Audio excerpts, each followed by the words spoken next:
let's go. Let it all out, we gon' let it out. With the wounds in the way.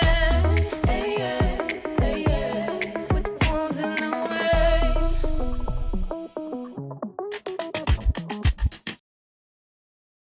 Hey guys, welcome to Wounds in the Way, where our goal is to help you heal.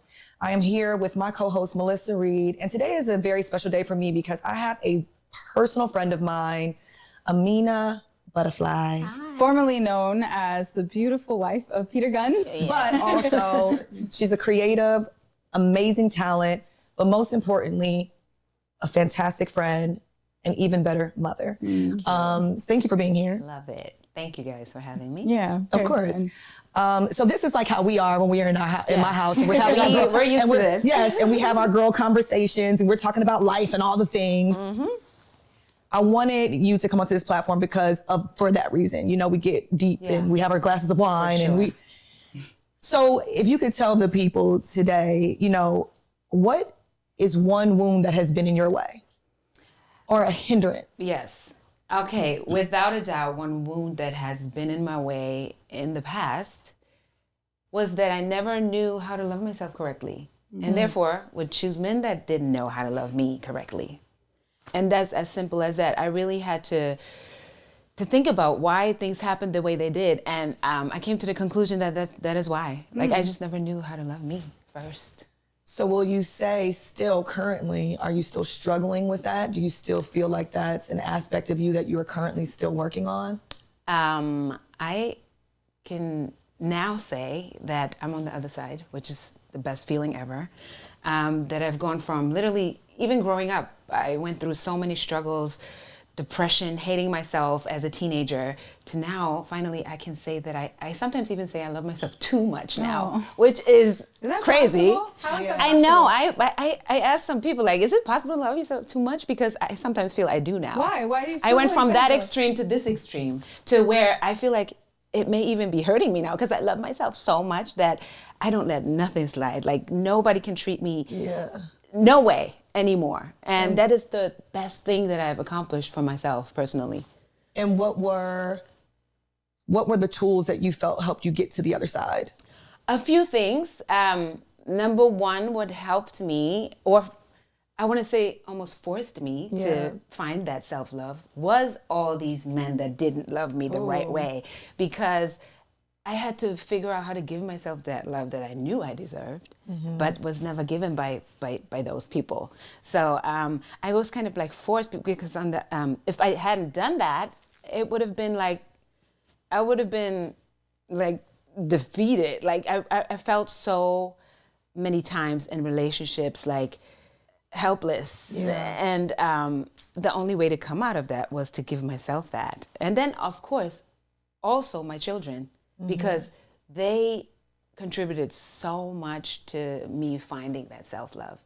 The way they just came into this world and just, nobody ever loved me in that way. You know, like, for so. all of us, they're like that for moms. Oh my God, Even on a deeper level though, you know, like I know that you are saying like looking for the validation in men to kind of like fulfill this need. Let's take it even further back.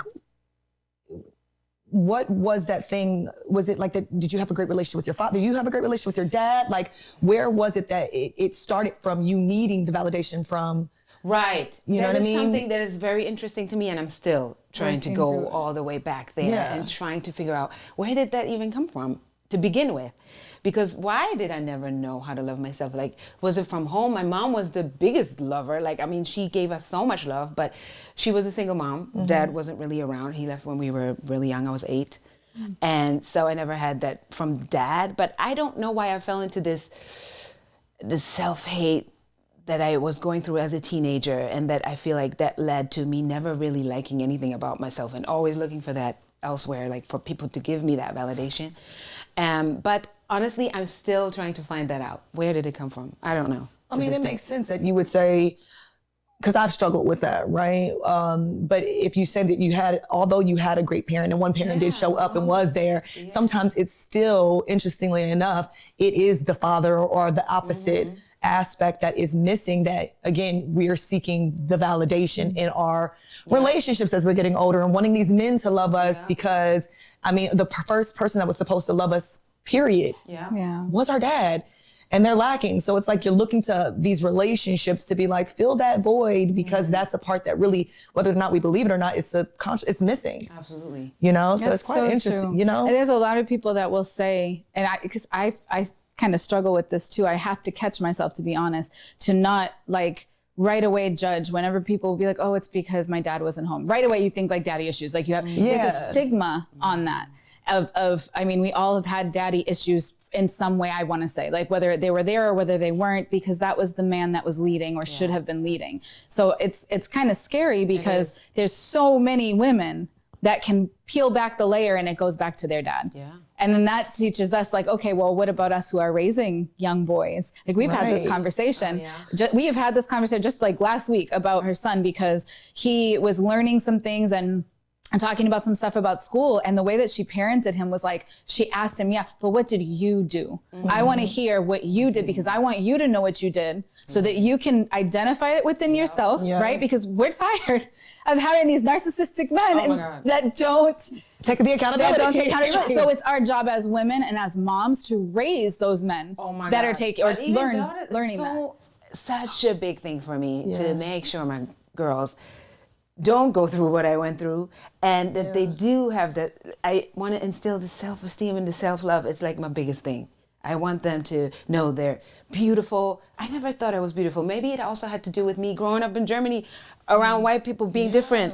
I remember as a kid, I hated being black. Like that may have something to do with it, you know, just wanting to fit in and feel beautiful. And then on top of that, in Germany, you had to be skinny and blonde hair, straight hair to be considered beautiful. And I was a chubby teenager, believe it or not. I was the chubby twin. I have a twin sister, and she was always the slim one that got the compliments. I didn't. So that may have had something to do with it. Yeah, so. Absolutely. I mean, that's like the iconic person for all of those different triggers. Like you're saying, the wounds. What was it? Was it like you came to America and then felt like you fit in? Wow, really? Absolutely. So when do you remember the turning point of feeling like, I like being black. I can embrace being black. When me and my sisters came to New York, and for the first time, we would be, people would look at us, we would get like hollered at by men. Like, it was like, oh my God, I think we are special and beautiful, and black is beautiful. And that's the first time I felt that. Honestly. That's crazy. That is crazy. Yeah. Walking the streets in Harlem and Well, I mean, obviously the diversity in New York is just, you do feel like I love New York. I didn't used to like New York, but now when I go, I'm like, oh my God, because it's such a melting pot. Yeah. And sometimes it is like, it feels different, I guess I would say, when you're around people who look absolutely like you. And then we were doing the music thing, and there were so many girl groups at the time, you know, the black girl groups, like the R&B groups, and they were all doing what we wanted to do, looking like us, and that did not exist where I'm from. So that was a big deal. Representation is such a big deal. Your environment. And that makes me wonder like how we can even do better to, how do we teach the babies? How do we teach besides mom telling us that we're beautiful, because that's what my daughter, she's chocolate brown, you know, her daddy is from Ghana, so very thank you for that. She's very, very dark skinned, and how does a light skinned mama teach a dark skinned daughter, you are gorgeous, you're beautiful, without her just being like, Mom, you're just my mom. Like I need some, so I do not want to continue to have it where we have to hear it from a person. You said I had to hear it from someone in New York that told me I was beautiful before I knew that. Yeah, for sure. I needed to hear it. Now I couldn't care less what anybody said. But see, it's crazy how it takes us getting to this age to feel, but it's because of the stigmas and like the stereotypes in the world, and the world is a harsh place at times. It really does. It's not until you're older. Sometimes it doesn't even matter that your mom is like, you're beautiful every day. You're this. It's like, you still want to hear it from someone else. Yeah, that didn't have me. That I'm not, because of like, course you're biased. Tell me you're biased. Tell me I'm beautiful. You know, absolutely. I think that a big part, and like what I started doing, because I had no other resource. To be honest, I had no other resource. Because I'm not from Africa, because I don't understand her hair. I don't understand, you know, this is my baby and I created her too. And I love her so much, but how do I get her to feel that love, even though we don't look similar? And what I had to rely on, and I'm so thankful for is learning my own identity in God and in Christ to be able to give that to my baby. Because then it's not a person ever that has to validate her. It's not mommy. It's not her friends. It's not her, it's understanding your value just because you were created by something so powerful and so big. That's why you have that authority. That's why you can walk on this earth. That's why you're beautiful. And now I don't need a man to tell me that. And then this is where we start to get into the places where, where you're seeking from love in all those wrong places. I know. So you were married.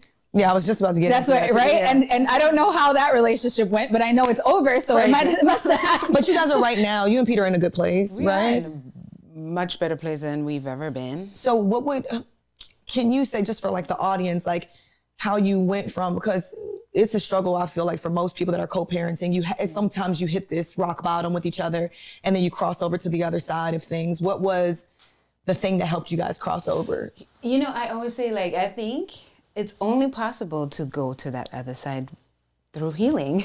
When you heal, then you can have a good relationship with that person that you once loved like that. And I, like, having healed myself, took a long time, I even went to see a therapist for some time when I first moved away. But I was never able to look at him in this way that I'm looking at him now. And I do love him still as a person, but in no way, in no romantic kind of light, right? And people, like, they always like attach me to it, and they always have their opinions. Oh, you're still singing about him. And like, I couldn't care less to like having to prove anybody anything, because I know that that's not the case. And so, I mean, our relationship was so complicated. And another thing, we would have never gotten married in the first place had I not been in this position that I was in, where, me as a German, needing to come over, needing to basically get my green card. So did we get married for me to get a green card? Yes. But did we also get married because we really loved each other? Also, yes. So, I don't like when people put it into, oh, she just got married for a green card.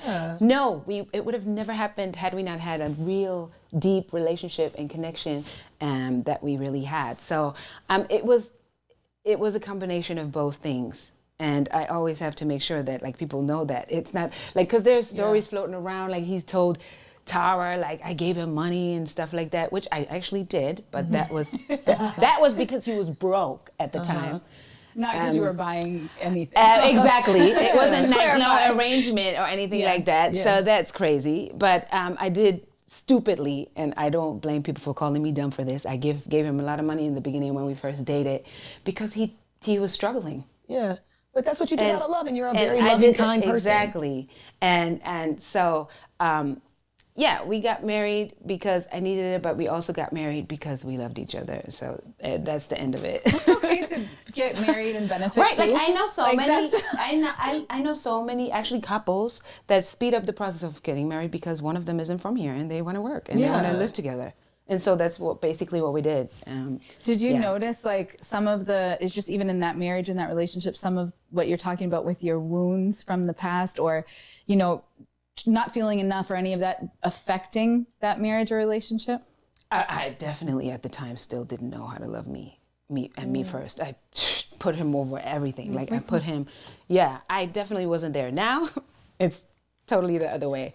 And that causes issues in my current dating life, because I'm always first. And it seems to be like difficult for I don't know, maybe it's just my man right now, but it's difficult for people that when you have that, it's almost like selfish. I've been called selfish since I've had that. Because you feel like prioritizing me first. What does that look like, though? I'm just wondering. Like, what? Like, whatever, because, I'm a single mom. My life is stressful. So little things like, I'm doing my yoga or whatever. I don't pick up the phone because I need a breather. That's selfish. You could have.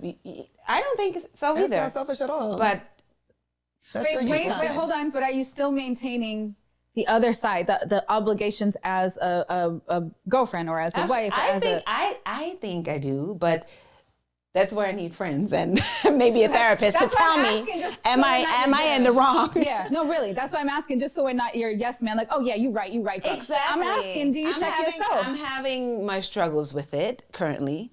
And that's why I'm actually going through it right now with my man right now that I've been with for 2 years. And so I am currently seeking help. I'm not ashamed to say it. Like, because I'm struggling with this. Like, I now know how to prioritize me, but it's causing a lot of problems. Yeah, but would you say that you're not prioritizing him? You give me that you still prioritize. I wouldn't say that. He Right. would say that I sometimes Why would don't. he say that? I don't know. We would have to bring him Well, on. then there's an issue. No, real. I'm not saying because we need that communication. Not we need the Right. communication. Y'all Yeah. need that communication Yes. of what is it? So you share with me what is it that you feel like I'm not doing, and then Right. you decide, can you do it? Because he might give you. Yeah, and then asking those questions of like, what do you need from me? What is it that you feel like you need? Because you also need to do what is best for you, especially us being moms. Girl, no, you do need to get into, you know, working out. Oh, yeah. Having a release. When you're a single mom and you're taking care of your kids, it's a lot. Yeah. Because you're not only cooking, cleaning, taking them God, to it's- school. It's like everything is centered 85% around. of It's my just, entire life is it's kids, that. which is a beautiful thing, but Right. at the same time, it's very depleting at times. Absolutely. And So in order to right. pour back into self, the yoga, you working out, keeping your image Right. up to par, and like still trying to maintain all the things. That just sounds like a level of communication that needs to happen. And I feel like a lot of times, and I don't know him personally, but a lot of times, like as men, they don't always know, and sometimes women Yeah. too, for sure, but don't always know how to communicate what they want. So how the heck are they going to tell you what they need if they haven't sat with themselves to determine what that is? And you might find that in the communication process, it's not actually time that you have to give up that he needs. It might just be quality focused moments that you can afford. That's not stressing you out. Like from my husband, we both are entrepreneurs and our schedules are insane. Yeah. We're parents. Yeah. A lot of people depend on us for so many things. Don't mess with my Friday. My Friday nights is my baby time, my husband time. Yeah. My kids know it. My friends know it, to the point now where my friends call me and, hey, you need me to pick up the babies today? Like, I got you. Because I know it's Friday. I'll pick her up from school. I'll drop her off, because they want to encourage. And you need that. You need the people that are like, Yeah. let me help you sow into your relationship too, so that you have the opportunity to make it work.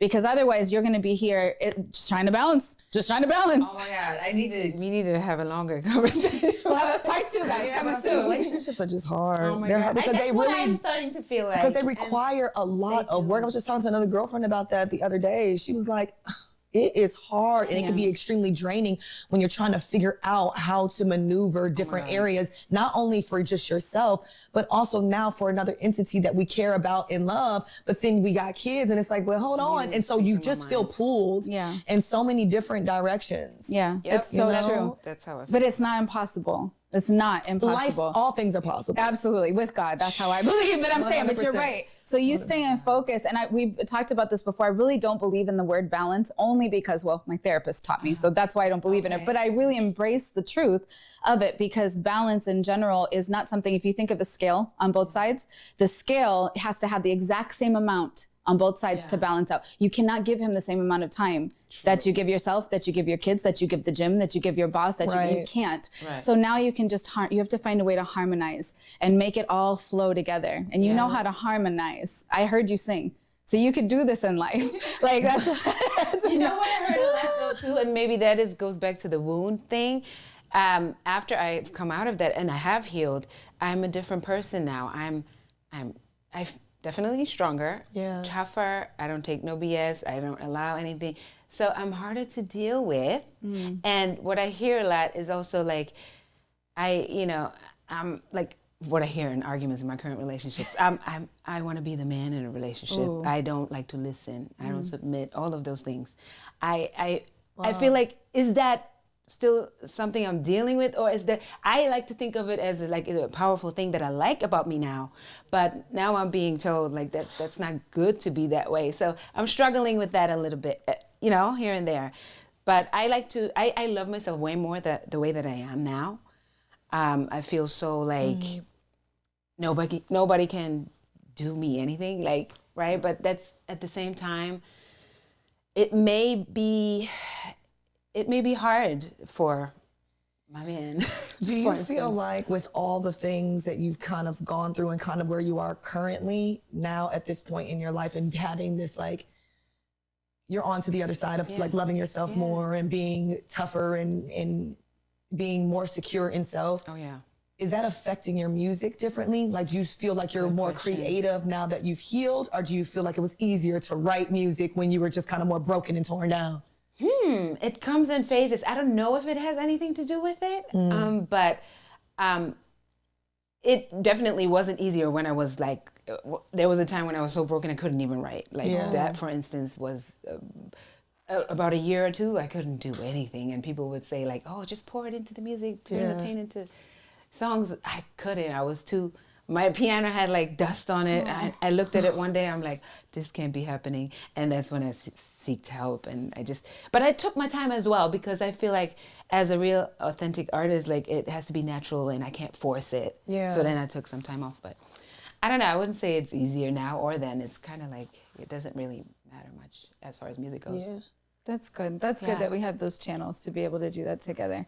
And I think for sure, honestly, it is not easy, first of all, to admit that you have a wound, because it puts you in a vulnerable position to have to go back and start thinking. And the other aspect is now, not only are you vulnerable because you're going to share it or speak or help others with it, but also now you got to feel it again, because you have to go back and think about it and you have to heal from it. And that process can be really challenging and painful. But I think that this is so healthy for us, because I can't even, I know exactly the exact place you're at right this second, based off of experiencing that exact place at one point.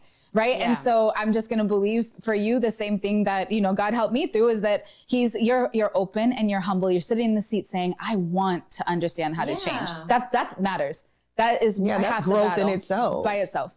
So now it's a matter of learning whatever it is that God will show you to help you to be able to grow from that point, because you're open and receptive to do it. Yeah. Does that make sense? Absolutely. I love everything you're saying. Like, it's like a therapy session, right? That's what we're doing. This is what we're doing. This is getting our wounds out of our way, guys. And honestly, I'm so thankful that we're in a position for us to do that. And we want you guys to continue to do the same thing. Go back, feel it through, feel the pain, work it out. Like, Apryl, what's your quote? Go through it to get through it. The only way out is through. The only way out is through. So if you can picture a fire in front of you and there's a door on the other side, you either gonna burn or you getting through it. It might be painful to rush through it. You might got a couple scars, right? But you're gonna get out alive. So keep doing it. Find your wound, identify that wound, and let's keep healing. And you know what? The last thing, I just saw this actually yesterday, and it fits so perfectly, because I saw something that said, if you don't heal from your past, you're gonna end up bleeding on people that didn't cut you.